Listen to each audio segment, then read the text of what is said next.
mitos han visto que la gente pregunta mucho, que la gente tiene como miedo hacia eso, más que nada en las visitas o cuando viene acá a asesorarse?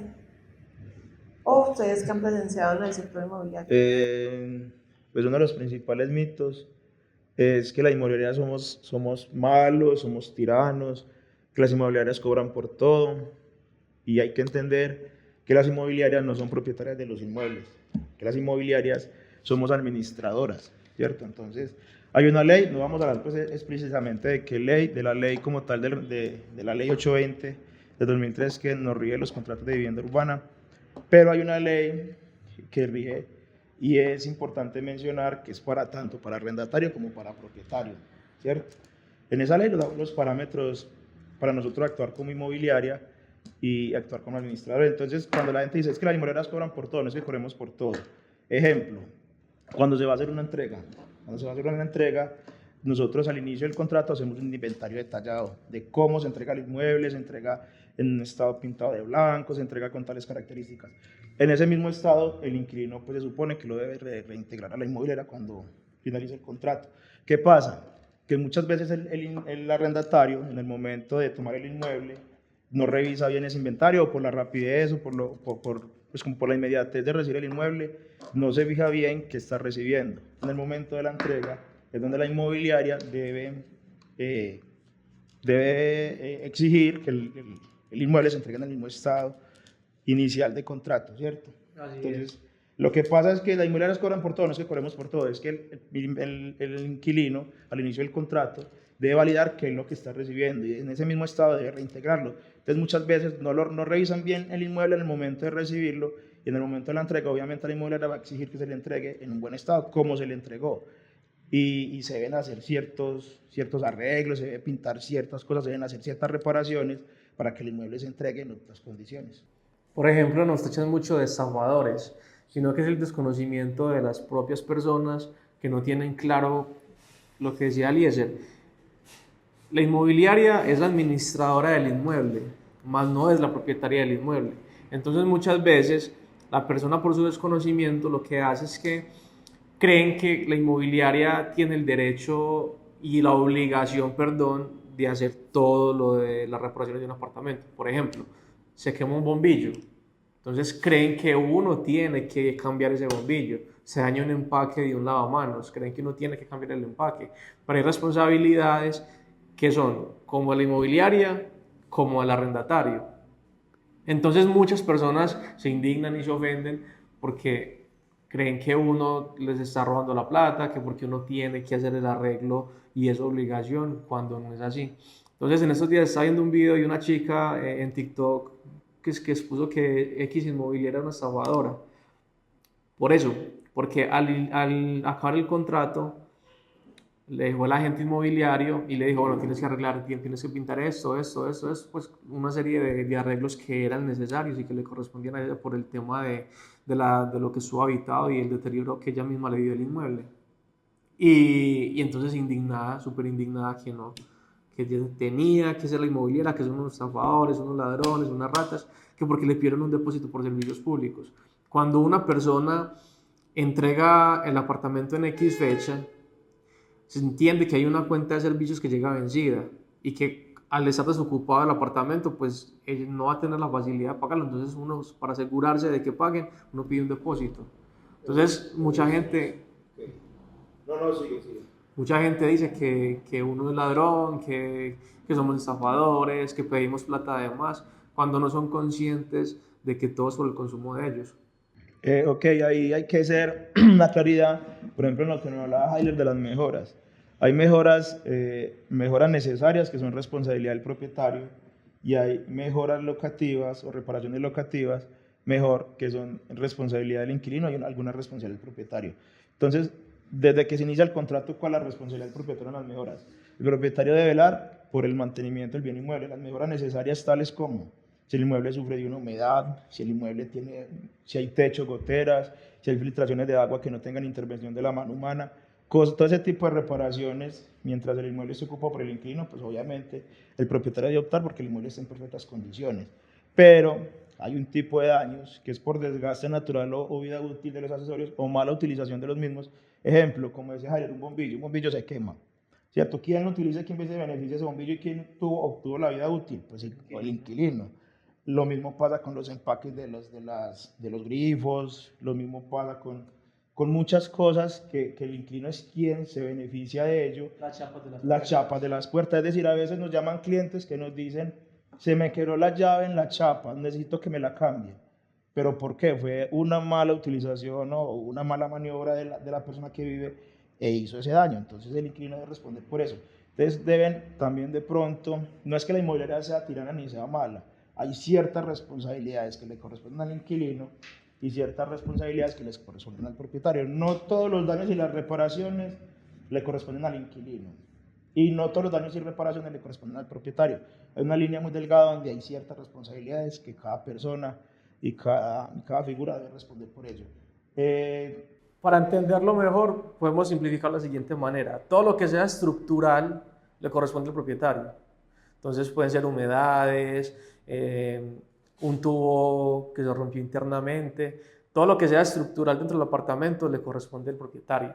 Pero ahí hay una línea muy delgada, porque a veces la gente o las personas, por mala utilización, por ejemplo, echan papeles en los baños, echan bolsas o en las cocinas y se taquean las tuberías. Hay que entrar a mirar, perdón, qué fue lo que pasó, porque a veces los mismos inquilinos llenan las tuberías de ciertas cosas que no deben ir ahí y cuando mandamos a reparar, dice, se me taqueó una tubería, pero mandamos a reparar y resulta que de pronto hay papeles, hay bolsas, hay residuos de comida. Entonces, en esa parte, por una mala utilización, por una mala maniobra, no me acuerdo cómo es que se dice. Mal manejo. Mal manejo, exacto. Pasan ese tipo de cosas y la inmobiliaria tendría que entrar a revisar a quién le corresponde cierto tipo de reparaciones, ¿cierto? Así es. ¿Y qué decías de la entrega? Las entregas, que al final del contrato, cuando uno va a hacer ciertos cobros, entonces la gente dice que no, porque es que me están cobrando eso. Entonces por lo mismo, porque ahorita decía Eliezer que uno hace un inventario al inicio de la entrega del apartamento, pero esas personas no se fijan en lo que está, entonces nada más firman y ya.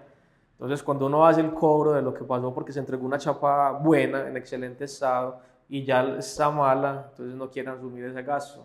O bueno, el tema de los servicios públicos también, no quieren hacer el depósito de los servicios públicos, sabiendo que ese consumo le corresponden a ellos. Sí, porque en ejemplo, en Medellín, pues nosotros estamos ubicados en Medellín, EPM factura mes vencido. Entonces, el inquilino entrega la cuenta de servicios paga, pero queda pendiente una cuenta, porque la cuenta de febrero está cobrando consumos de diciembre, enero. Entonces, el inquilino entregarle el inmueble debe dejar un depósito para el pago de esos consumos que llegarían el mes siguiente. Entonces, no es que cobremos de más, es que pues así es la norma, así por ejemplo EPM así factura y así deben ser las cosas.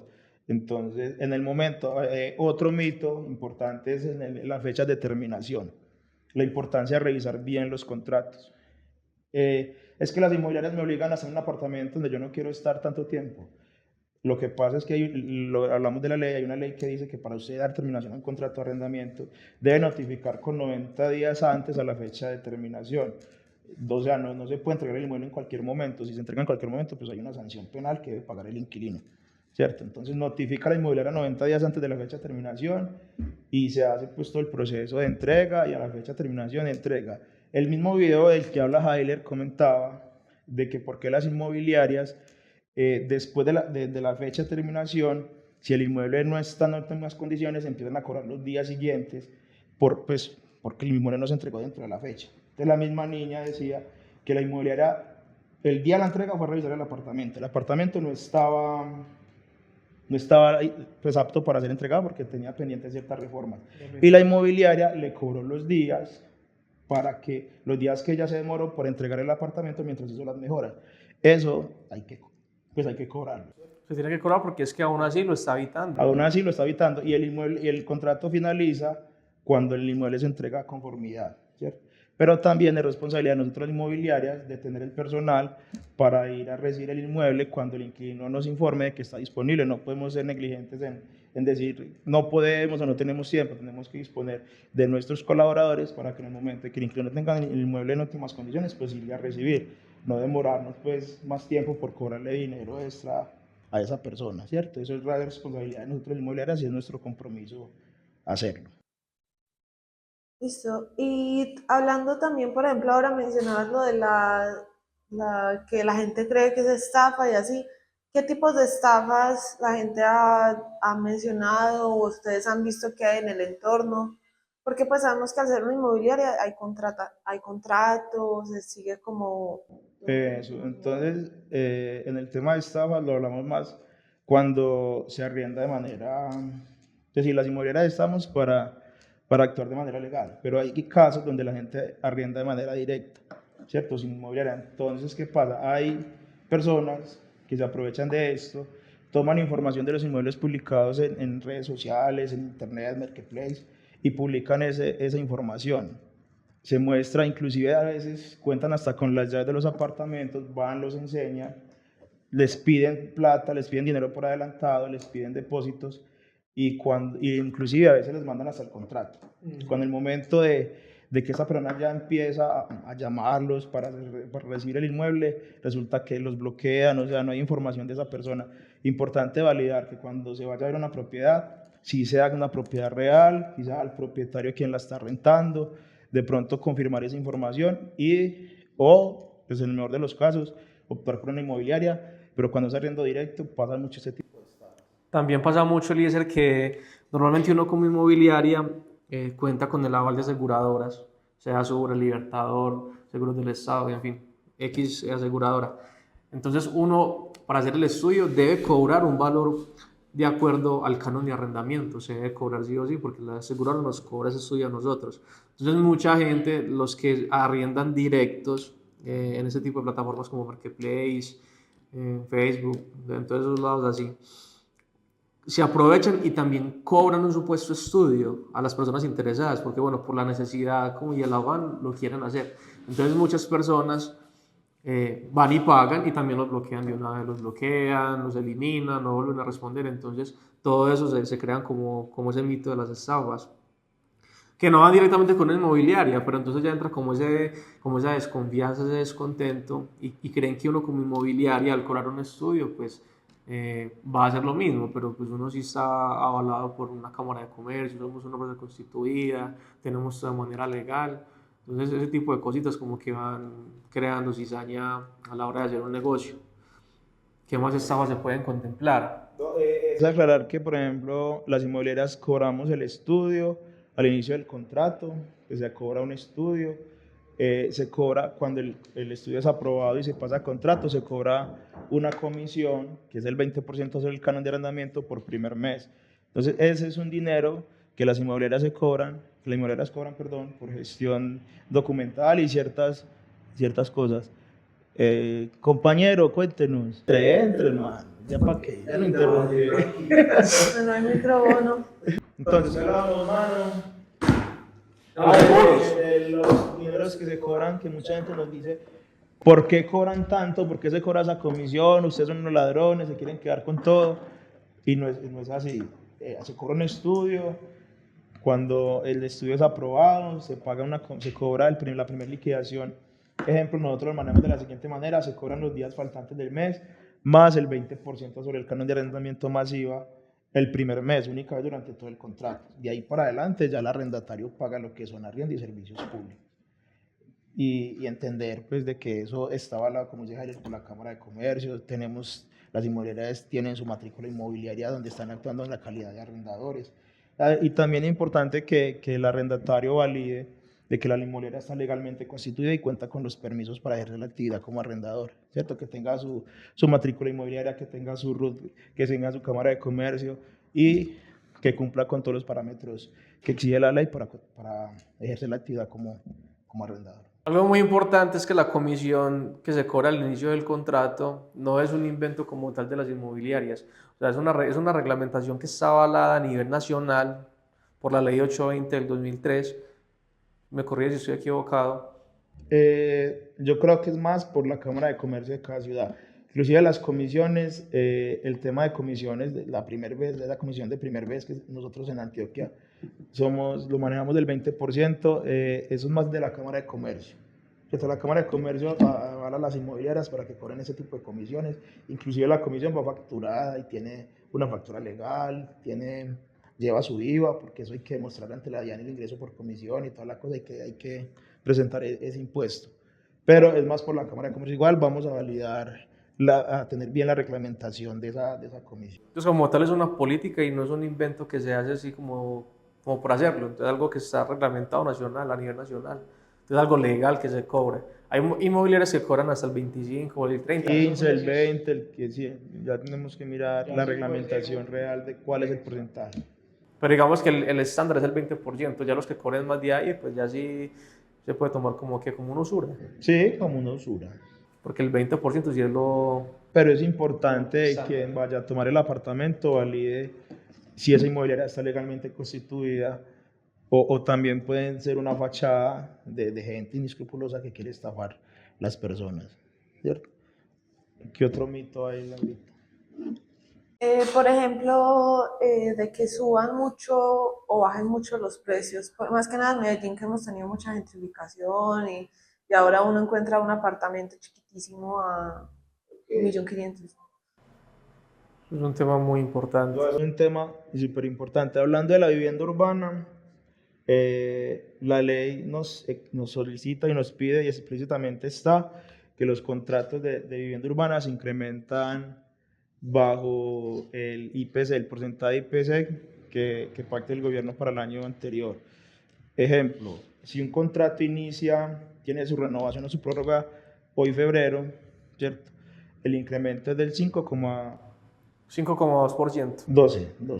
No, el 5,2%. Para este año que... Okay, 5,2%, ¿cierto? Entonces las inmobiliarias o cualquier persona que tenga un contrato de arrendamiento no puede incrementar por encima del 5,2%, ¿cierto? Si se hace de esa manera, pues estamos actuando por encima de la norma. Para los contratos de local comercial es muy diferente. Es el porcentaje pactado entre las partes al inicio del contrato o dependiendo, pues, como lo que se pacte, perdón, valga la redundancia, a veces se hace un porcentaje explícito que, supongamos, nosotros muchas veces manejamos el 10% sobre el canon de arrendamiento mensual. En otros casos se maneja el IPC más tantos puntos, más 3 puntos, más 4 puntos.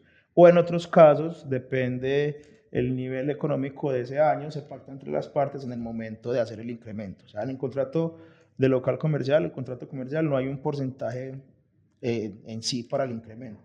En cambio, en vivienda, si hay una ley que nos dice que es el porcentaje que nos diga el DAN como IPC para el año anterior, y bajo ese porcentaje se hacen los incrementos. Así es.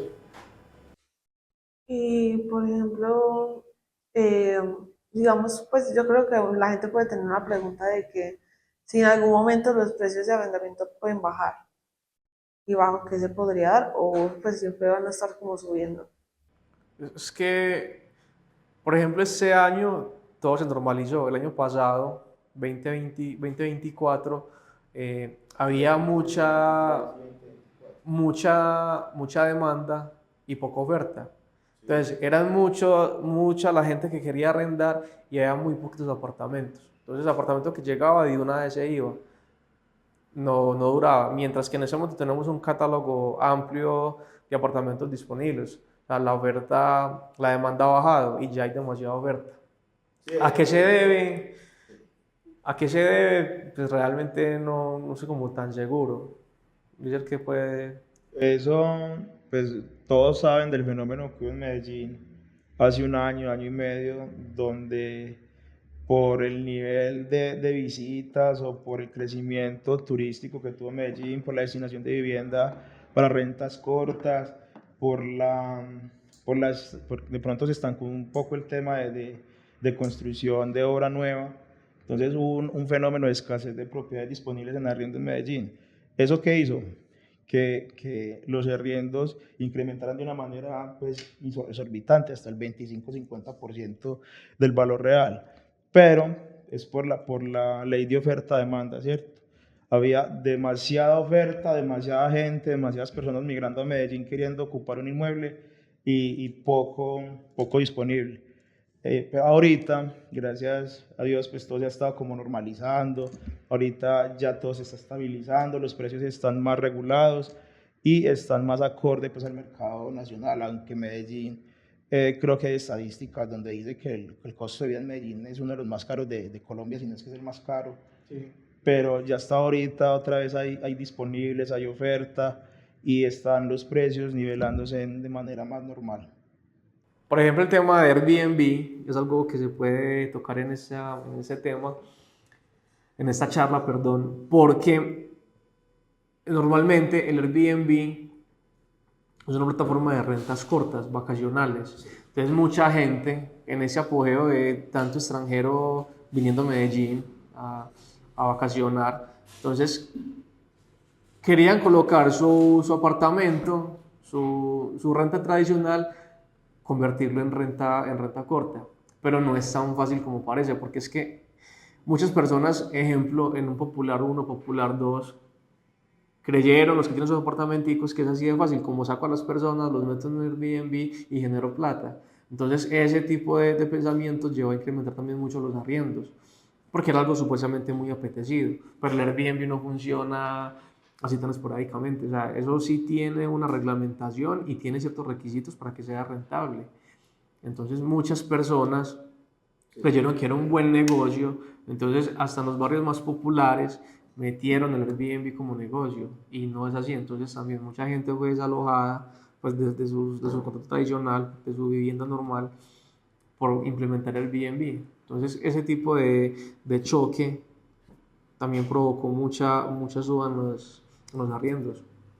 Y hablando ahora sobre Airbnb, ¿creen que en Medellín va a pasar pues yo sé que ya se están regulando un poco los precios, pero hay ciudades como por ejemplo Barcelona y si no estoy mal Sydney, que por el auge de Airbnb, el auge de extranjeros, las personas empezaron a salir de la ciudad y a vivir, o sea, las personas nativas de Medellín empezaron a Sí. vivir en los alrededores de Medellín por los precios altos Sí, y por Airbnb. eso de lo que habla la gentrificación, donde los que somos de Medellín, por el alto costo de vida que hay en la ciudad y por la destinación de rentas cortas, por el turismo, inclusive no solamente los arriendos, los restaurantes, todo, o sea, todo lo que tenga que ver con comercio y con vivienda en Medellín tiende a subir.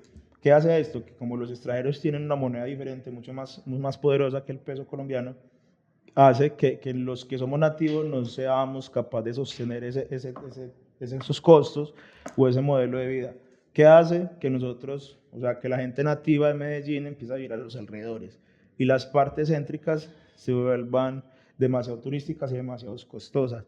El fenómeno del que estamos hablando pues pasó hace año y medio, ahorita todo se está estabilizando, pero hablábamos del costo de vida en Medellín, que es uno de los más altos a nivel nacional, y es por ese fenómeno que estamos viviendo. Medellín se puso en el mapa y, y obviamente pues eso tiende a que la gente emigre a Medellín, a que la gente vacacione en Medellín, que visite a Medellín y todo se vuelva mucho más costoso, ¿cierto? Y no solamente pasa en el tema de arrendamientos, pasan todos los ámbitos económicos de la ciudad. Entonces, respondiendo a la pregunta de Laura, sí, está provocando que muchas personas también busquen vivir alrededor de la ciudad. Entonces ya en esto empieza a entrar como Santa Elena, Guarne, esos pueblos aledaños a la ciudad de Medellín, que antes uno decía que eran muy costosos ir a vivir allá, que eran terrenos costosos y que si bien han tomado valor, ya la gente lo ve mucho más factible en ir a comprar su lotecito, un terrenito, construir su casa y ya como vivirse tanto de la ciudad. Porque es que sí, el desplazamiento que se está viendo en ese momento a raíz de tantos extranjeros y Y obliga a eso, la persona que y compra otro eso hace que, lado. por ejemplo, barrios populares que antes era tan económico vivir, un arrendamiento en un barrio popular podía valer 500, 600.000 pesos, ahora ya están esos mismos arriendos alrededor de 1.000.000, 1.200.000, 1.500.000.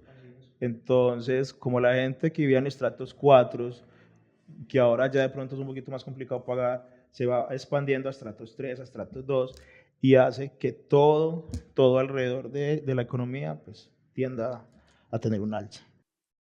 Y una pregunta un poco polémica con eso. ¿Creen que al salir como las personas, ya, digámoslo, del epicentro de Medellín a otras zonas, se cambia el nivel de vida en esas zonas?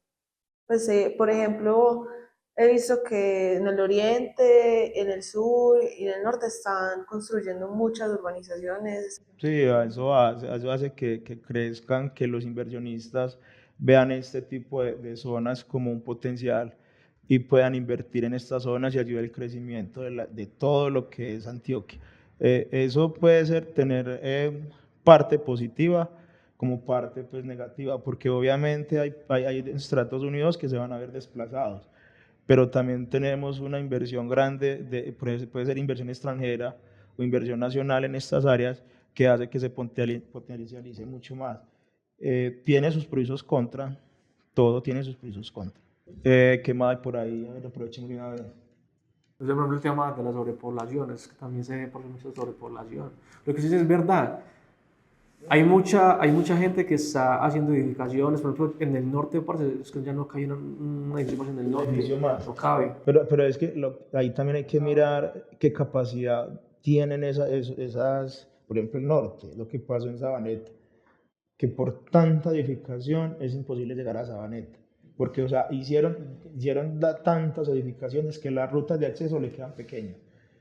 Entonces, hay tanta gente viviendo en una zona tan pequeña que en horas, por ejemplo, picos es imposible entrar. Y Sabaneta, de lo que era antes a lo que era hoy, no queda nada. Sabaneta era aclamado porque era como una especie de pueblito, algo muy colonial, muy bonito. Ya hoy en día es edificación, por todo lado hay un edificio. Es que se pierde ahí, se van perdiendo las entidades de los municipios, las entidades, de pronto municipios que eran coloniales, era tan rico ir a descansar porque eran sitios demasiado tranquilos. Hoy en día son demasiado turísticos, o sea, se pierde la esencia del municipio como es y se convierte en algo mucho más comercial, más turístico. Entonces, como hay pro y contras. Hay crecimiento económico, pero se pierde la identidad.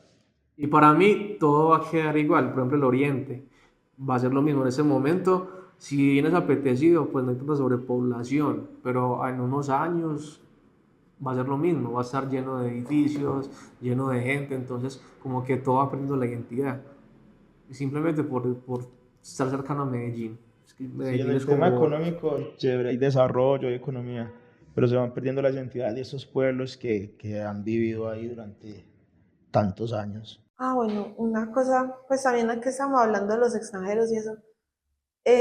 Los extranjeros pueden comprar vivienda o arrendar vivienda. No nos metan en problemas, man. Hablamos de arrendamiento, pregúntenos más bien. ¿Puede un extranjero arrendar vivienda en Colombia? Los extranjeros obviamente pueden arrendar, cumplir con ciertas políticas.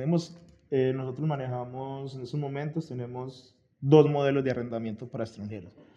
Uno es con la aseguradora. Debe cumplir con los requisitos que serían. Hay un caso especial que es para las personas que vienen de Venezuela, se les pide el PPT, permiso de protección temporal, y los documentos legales dentro de Colombia. O pasaporte. ¿Cierto? PPT, pasaporte, ¿ok? El certificado laboral en Colombia, el extracto bancario colombiano, y esto se envía a la aseguradora, y la aseguradora ya se encarga de validar los documentos y funciona tal cual funcionan los arrendamientos para colombianos. El otro modelo es por garantía inmobiliaria, que es por un CDT. Se deja un CDT a nombre de la empresa y eso funciona como la garantía que se tiene para el contrato de arrendamiento con extranjeros. Ahí se aplica para cualquier tipo de nacionalidad. Tenemos estos dos modelos para extranjeros, pero obviamente pueden arrendar con nosotros. ¿Cierto, Javier? Sí.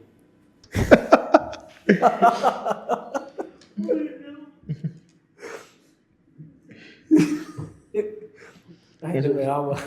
Gente, me da una hueva. Ay, no, y no falta el experto que nos llena de comentarios. No.